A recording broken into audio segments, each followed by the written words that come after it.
Assalamualaikum warahmatullahi wabarakatuh. Nama saya Nur Aulia Kusuma Utmiati dari kelas pengantar ekonomi makro B. Di sini saya akan menjelaskan tentang teori investasi. Investasi dalam perekonomian merupakan sesuatu yang sangat penting bagi keberlangsungan kegiatan ekonomi.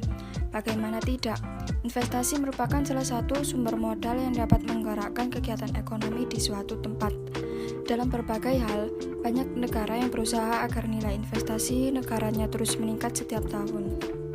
Pada dasarnya, investasi adalah penempatan sejumlah dana yang digunakan untuk membeli barang-barang modal dan perlengkapan produksi guna menambah kemampuan produksi barang dan jasa saat ini dengan harapan memperoleh keuntungan di masa mendatang. Dalam hal ini, pada umumnya, investasi dibedakan menjadi dua, yaitu yang pertama, investasi pada financial assets, biasanya dilakukan di pasar uang, contohnya berupa sertifikat deposito, surat berharga pasar uang, komersial paper, dan sebagainya. Atau bisa juga dilakukan di pasar modal, seperti misalnya berupa obligasi, saham, waran, opsi, dan sebagainya.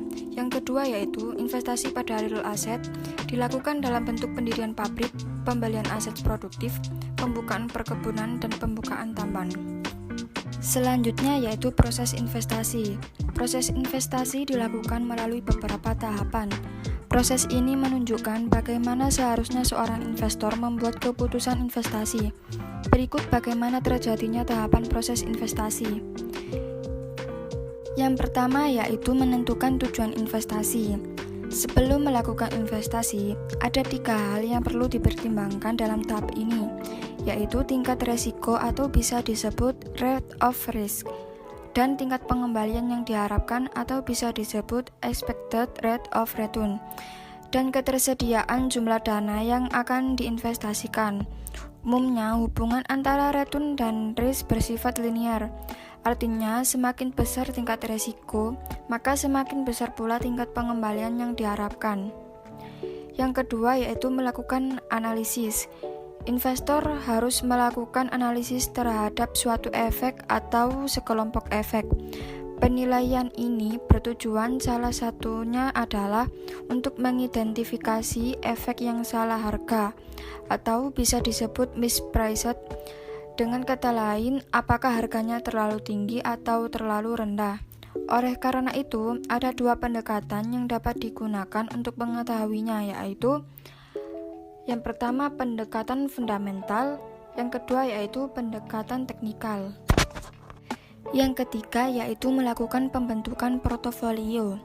Pada tahap ini akan dilakukan proses identifikasi terhadap efek-efek mana yang akan dipilih serta berapa proporsi dana yang akan diinvestasikan pada masing-masing efek. Efek yang dipilih dalam pembentukan portofolio adalah efek yang memiliki koefisien korelasi negatif atau bisa disebut hubungan berlawanan. Hal ini untuk memperkecil risiko. Yang keempat yaitu melakukan evaluasi kinerja portofolio.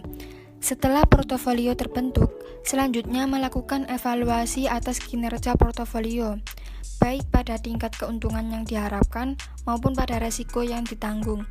Sebagai tolak ukurnya bisa menggunakan 2 cara, yaitu yang pertama, measurement aset, yaitu penilaian kerja portofolio atas dasar aset yang telah ditanamkan dalam portofolio, contohnya dengan menggunakan rate of return.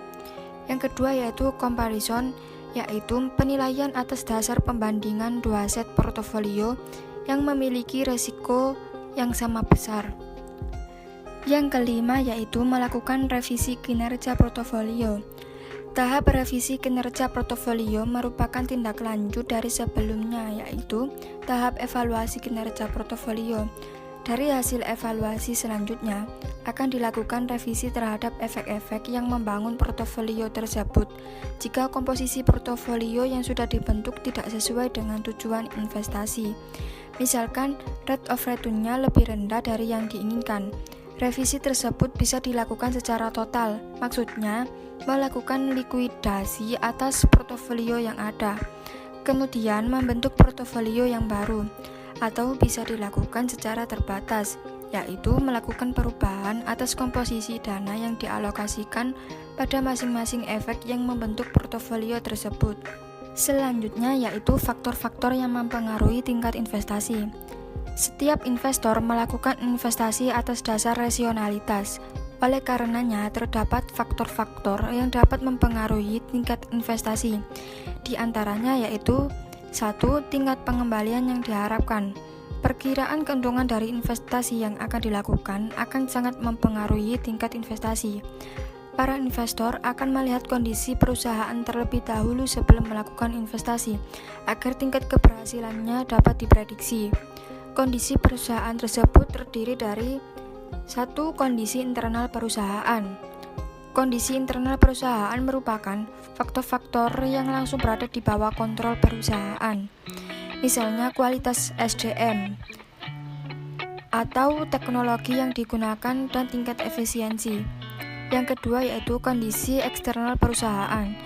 Kondisi eksternal ini lebih kepada keadaan di luar perusahaan, seperti misalnya pertumbuhan ekonomi, kebijakan pemerintah, serta faktor sosial politik. Yang kedua yaitu tingkat suku bunga. Tingkat suku bunga juga ikut mempengaruhi investor untuk melakukan investasi. Semakin tinggi tingkat suku bunga, maka akan semakin mahal biaya investasi. Investor hanya akan berinvestasi jika tingkat pengembalian modal lebih besar dari investasi awal. Sekian dari saya. Wassalamualaikum warahmatullahi wabarakatuh.